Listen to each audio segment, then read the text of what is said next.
Nyonya Heo dan Yeonwoo menyulam bersama.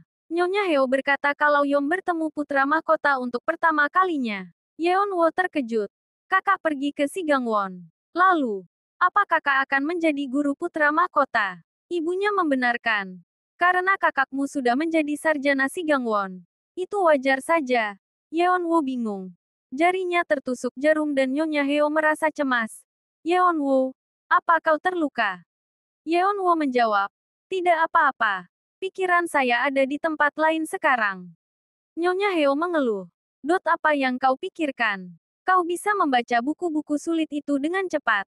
Tapi kau tidak bisa menyelesaikan sulamanmu. Yeonwoo bicara sendiri. Apa mungkin ia tahu kalau aku adalah adik kakak? Nyonya Heo heran. Kau bicara apa? Yeonwoo cepat-cepat menjawab. Bukan apa-apa.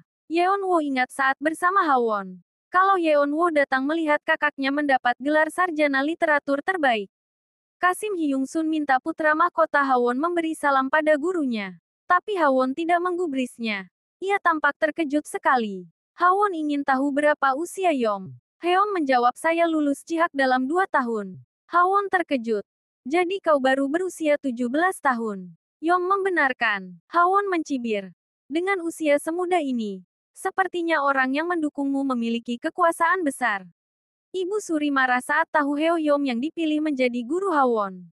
Ia tidak percaya karena Hyundai Hyung membiarkan anak itu duduk di sana mengajar Hawon. Ibu Suri bertanya, apa kau tidak sadar betapa pentingnya posisi itu? Atau kata-kataku hanya berlalu saja di telingamu? Dae Hyung menenangkan Ibu Suri. Heo Yom tidak akan sanggup mengendalikan Hawon. Ia akan mundur dengan sendirinya. Ibu Suri tetap ingin tahu siapa Heo Yom. Dae Hyung menjelaskan kalau Heo Yom adalah putra penasehat khusus yang dipercaya raja, kepala sarjana. Ibu Suri masih marah. Apa kau tidak mengerti rencana Yang Mulia? Yang Mulia telah mulai membentuk kekuatannya. Raja Seongjo punya rencana. Selain membuat Yom sebagai pelayan putra mahkota, ia juga ingin Yom menjadi guru dan teman Hawon. Hawon marah dan kesal karena Yom baru berumur 17 tahun. Bagaimana bisa ayahnya mengirim anak itu? Kasim Hyung Sun masuk. Yang Mulia, saya mendapatkan informasi lagi mengenai Heo Yom. Dia adalah sarjana literatur terbaik tahun ini. Lupakan saja. Apa informasimu pernah akurat? Kasim Hyung meyakinkan. Kali ini benar-benar tepat. Kasim mulai menjelaskan. Saat ia masih menjadi pelajar di Sungkyun Kwan, ia benar-benar populer. Jika menginginkan penampilan, dia punya penampilan. Jika menginginkan pengetahuan, dia punya pengetahuan. Jika menginginkan kebaikan, dia punya kebaikan. Dia tidak memiliki satupun kelemahan. Dia benar-benar idola para pelajar. Yom benar-benar bersinar. Sampai para pelajar terpesona. Saat Yom bertanya tempat duduk kosong, semua pelajar serta-merta menyerahkan bangku mereka. Saat para pelajar makan, Yom selalu mendapat porsi nasi 2 kali lipat. Itu karena pelayan dapur jatuh cinta pada Yom. Dia selalu dikagumi oleh pelajar Konfusius. Tidak peduli pria atau wanita, usia dan status, semua menganggapnya idola. Para ajuma, nyonya bangsawan, gisaeng, dan pelayan wanita pingsan kalau melihat Yom. Bahkan saat ada preman yang menghadang Yom karena cemburu, tiba-tiba jadi baik dan memeluknya. Kasim Hyung melanjutkan. Bukan hanya itu. Literatur, politik, sejarah, astronomi dan hal lainnya. Dia mengerti segalanya dan ahli dalam segala hal. Singkatnya, tolong belajar dari orang yang sangat berbakat. Hawon murka. Ia berteriak. Tutup mulutmu. Tutup mulut di depanku. Aku tidak mau melihatmu lagi. Berbalik, Kasim Hyung Sun seperti akan menangis. Lalu jalan ke arah sudut dan berdiri dengan wajah menghadap tembok. Malamnya, Yeonwoo masuk ke kamar kakaknya. Yom tersenyum. Apa sudah waktunya membaca? Apa yang harus kita baca hari ini? Yeonwoo melihat wajah kakaknya penuh kecemasan. Yom heran. Kau bisa melihatnya. Yeonwoo ingin tahu apa terjadi sesuatu di istana. Atau Yang Mulia menyusahkan kakak. Yom menjawab. Bukan seperti itu. Yang Mulia memberiku sebuah tantangan. Yeonwoo bertanya lagi. Apa itu? Tolong katakan padaku. Mungkin aku bisa membantu. Kau bersedia membantuku. Sepertinya putra mahkota salah paham kepadaku. Aku benar-benar tidak tahu bagaimana membuka pintu yang tertutup rapat ke dalam hati putra mahkota. Bukan salah paham biasa. Putra mahkota tidak bisa menerima orang yang semudah Yom sebagai gurunya. Yom bisa mengerti itu. Yeonwoo berkata itu bukan salah kakaknya. Ia berpikir dalam hati dan mengira itu mungkin karena dirinya. Yom menyesal membuat adiknya cemas. Yeonwoo meminta agar kakaknya tidak cemas. Kapal yang mendekati jembatan akan waspada dengan sendirinya. Yeonwoo bertanya, apa kau ingin memenangkan hati putra mahkota? Yom bersemangat. Apa kau punya ide bagus? Keesokannya, putra mahkota Hawon dan Yom belajar sambil diam. Lalu tiba-tiba Yom mengakhiri sesi pelajaran hari itu. Hawon menyindir. Benar-benar orang tidak tahu malu. Kau tidak mengajar apapun, tapi tetap menerima gaji. Apa ini bukan tidak tahu malu? Yom berkata ini karena ia merasa Hawon belum siap belajar. Jadi sebagai ganti pelajaran hari ini, Yom ingin mengajukan teka-teki. Jika Hawon berhasil menebak dengan benar, ia akan mengundurkan diri. Tapi jika Hawon tidak tahu jawabannya, Yom mohon agar PM Hawon bersedia belajar di bawah bimbingannya. Hawon bertanya, jadi kau ingin membuat kesepakatan denganku? Baiklah, katakan. Yom memulai teka-tekinya. Karena Anda telah memerintah, maka saya akan mengatakannya. Apa yang bisa membuat dunia terang dalam sekejap dan apa yang bisa membuat dunia gelap seketika? Hawon meremehkan. Ini mudah sekali. Yom berharap bisa mendengar jawaban Hawon di sesi berikutnya. Setelah itu, aku tidak harus melihat wajahmu lagi. Putri Minhua sedang jalan di taman dan melihat para Kasim membawa tumpukan buku ke arah kamar putra mahkota Hawon. Putri Minhua heran. Kenapa mereka membawa buku dari perpustakaan? Apa mereka memindahkan semuanya ke istana putra mahkota? Minhua langsung tertarik dan berlari ke istana kakaknya. Dayang susah payah membujuk putri. Kalau ratu sudah menunggunya. Tapi putri tidak peduli. Minhua menemui Hawon. Ia heran kenapa ada banyak sekali buku. Kapan kakak akan selesai membacanya? Hawon menegur Minhua dan mengatakan, aku tidak punya waktu untuk main denganmu. Jangan pedulikan aku dan kembalilah. Minhua tetap ingin tahu dan heran melihat Kasim berdiri menghadap tembok. Ia mendekati Kasim Hyungsun. Kenapa kau berdiri di sini seperti ini? Kasim menjawab, alasan mengapa saya berdiri seperti ini adalah karena putra mahkota memerintahkannya. Lalu Kasim menjelaskan kalau putra mahkota sedang mencoba menyelesaikan teka-teki dari si Gangwon. Minhua tertarik dengan teka-teki itu. Putri mendesak Kasim. Akhirnya Kasim berbisik. Apa yang bisa membuat dunia terang dalam sekejap dan apa yang bisa membuat dunia gelap seketika? Minhua berpikir sebentar. Lalu menjawab dengan percaya diri. Bukankah itu kelopak mata? Kalau kau menutup matamu seperti ini, maka dunia akan gelap seketika. Jika kau membuka matamu seperti ini, maka seluruh dunia akan menjadi terang. Kasim Hyungsun juga merasa itu jawaban yang benar.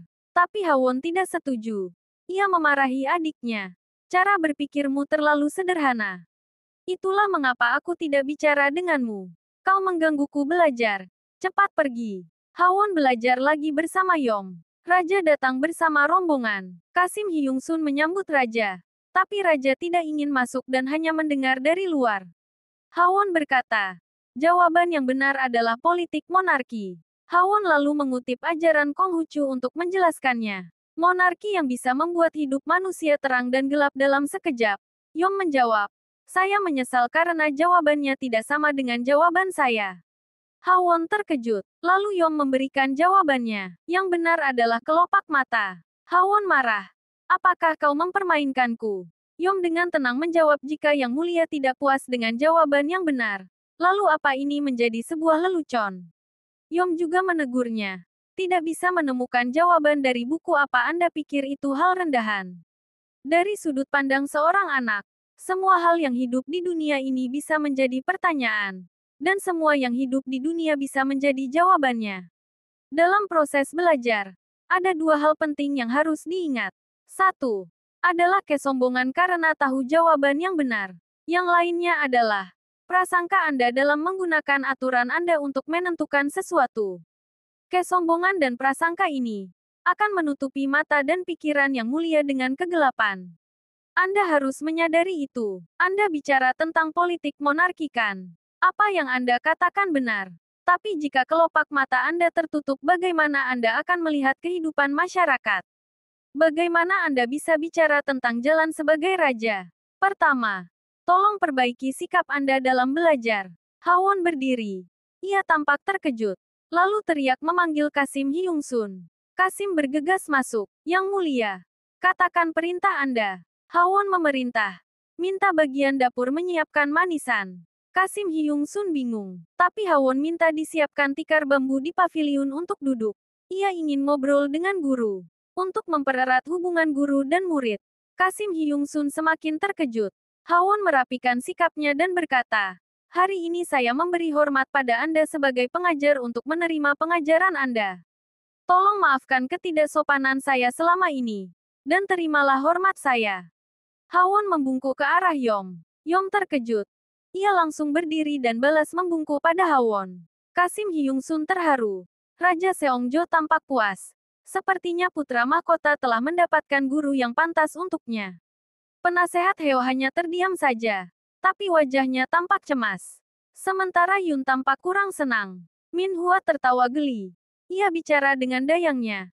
Jadi dengan kata lain, putra mahkota yang agung, yang mulia, benar-benar mengibarkan bendera putih pada guru literatur Si Gangwon. Dayangnya menghela nafas. Tuan Putri, Anda terlalu keras tertawa. Tolong turunkan suara Anda. Tapi Putri tidak peduli. Ia kagum sekali. Enar-enar orang yang menarik. Aku harus melihat wajahnya dan memberinya hadiah. Dayangnya panik.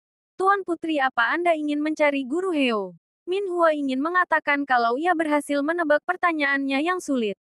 Ia langsung keluar. Min Hua lari ke istana kakaknya dan melihat keduanya jalan menuju paviliun. Min Hua terkejut melihat wajah Heo Yong. Yong menoleh dan melihat Min Hua yang panik lalu langsung menutup wajahnya. Setelah Yong pergi, Min Hua menoleh lagi dengan wajah kagum penuh cinta. Hawon dan Yong duduk di paviliun. Kasim Hyung Sun menyajikan teh dan beberapa makanan ringan. Hawon ingin tahu, apa Yong memang berencana mundur dari posisi guru literatur. Yong membenarkan. Ia tidak berani menjilat ludah sendiri setelah membuat kesepakatan dengan putra mahkota. Hawon memuji Yong. Kukira kau seorang kutu buku. Tapi ternyata kau punya sisi kuat juga. Yong mengaku kalau sebenarnya ini ide adiknya. Adiknya yang sudah memberinya dorongan. Malam sebelumnya, Yeonwoo menasehati kakaknya. Jika kau merendahkan diri terus, Yang Mulia mungkin tidak akan bersedia belajar. Yeonwoo memberikan cara sederhana. Jika kakaknya terlalu banyak memuji untuk mendapatkan hati Hawon, itu tidak akan berlangsung lama. Yang akan didapat bukanlah ketulusan. Jadi tidak akan ada gunanya. Yeonwoo juga berkata memang mudah jadi pejabat yang jahat. Tapi yang terutama adalah memikirkan jalan terbaik untuk putra mahkota. Jika menjadi pejabat yang jahat kau akan mendapatkan hati yang munafik. Maka lebih baik kau jadi pejabat yang setia dan memberikan jawaban dengan tulus. Putra mahkota adalah orang yang bijaksana. Meskipun dia saat ini salah paham dengan kakak. Tapi ia akan mengerti kesetiaan kakak satu hari nanti. Jadi, kau harus kerja keras kakak. Hawon kagum mendengar cerita itu. Dia benar-benar gadis pintar. Berapa usia adik Anda tahun ini? Yong menjawab adiknya berumur 13 tahun. Hawon kaget. 13 tahun. Lalu, apa Anda membagi masalah dengan adik Anda? Kasim mengingatkan untuk minum teh sebelum dingin. Hawon mengiyakan dan meminta Yong mencicipi teh. Tapi yang punya hak mencicipi manisan gandum ini bukan guru Yong melainkan adik perempuannya. Karena sebenarnya yang menegur Hawon hari ini adalah adik guru Yong. Hawon menyuruh Kasim membungkus manisan gandum ini. Karena ia ingin memberikannya untuk guru tersembunyinya. Hawon kembali ke istananya. Ia tanya Kasim Hyung Sun. Apa gadis usia 13 tahun bisa benar-benar pintar seperti itu? Apa kau percaya? Kasim Hyung Sun menjawab. Jika itu adik guru Heom maka saya percaya itu mungkin saja. Guru Heom juga baru 17 tahun. Dan sudah menjadi sarjana terbaik. Hawon tiba-tiba sadar. Jika guru Yom adalah lulusan terbaik. Maka gadis itu adalah gadis yang ia temui waktu itu. Hawon setengah membentak Hyung Sun. Kenapa kau baru mengatakannya sekarang? Mengapa? Kasim Hyung Sun bingung. Saat saya ingin mengatakan pada Anda waktu itu, Yang Mulia memerintah saya untuk tutup mulut. Yong memberikan manisan gandum itu pada Yeonwoo. Ini dari putra mahkota. Sebagai ganti soksu atau pemberian untuk guru yang diberikan padamu untuk diberikan padamu. Yeonwoo heran. Kalau ini soksu maka seharusnya untuk kakaknya. Yong berkata ia menceritakan pada putra mahkota kalau Yeonwoo yang membangkitkan keberaniannya dan memberikan jawaban jujur kepada putra mahkota. Yeonwoo tidak percaya. Lalu apa reaksinya? Yong menjawab. Dia berkata kalau guru sebenarnya bukanlah aku tapi kau. Yeonwoo ingin tahu apa Hawon mengatakan hal lain. Tapi Yong menggeleng. Tidak ada yang khusus. Dia tanya apa teka-teki itu juga adalah idemu. Tapi kenapa kau tadi gelisah? Yeonwoo menjawab. Bukan apa-apa. Yeonwoo berjalan keluar sambil membawa manisannya. Ia duduk di batang pohon dan melihat ke arah bulan. Kelopak bunga ceri mulai berguguran. Yeonwoo membayangkan putra mahkota berdiri di sampingnya. Apa kau berhasil menebak teka-teki yang kuberikan padamu? Apa Anda benar-benar putra mahkota? Yeonwoo berharap Hawon bukan putra mahkota. Hawon tersenyum dan menyuruh Yeonwoo mencicipi manisannya. Yeonwoo mengambil satu dan menggigitnya. Hawon tanya bagaimana rasanya. Yeonwoo menjawab manis sekali. Yeonwoo kembali bertanya. Dengan memberikan ini, apa artinya Anda sudah memaafkan saya? Atau Anda mengancam saya? Katakan. Apa artinya? Hawon tersenyum dan Yeonwoo sadar dari imajinasinya.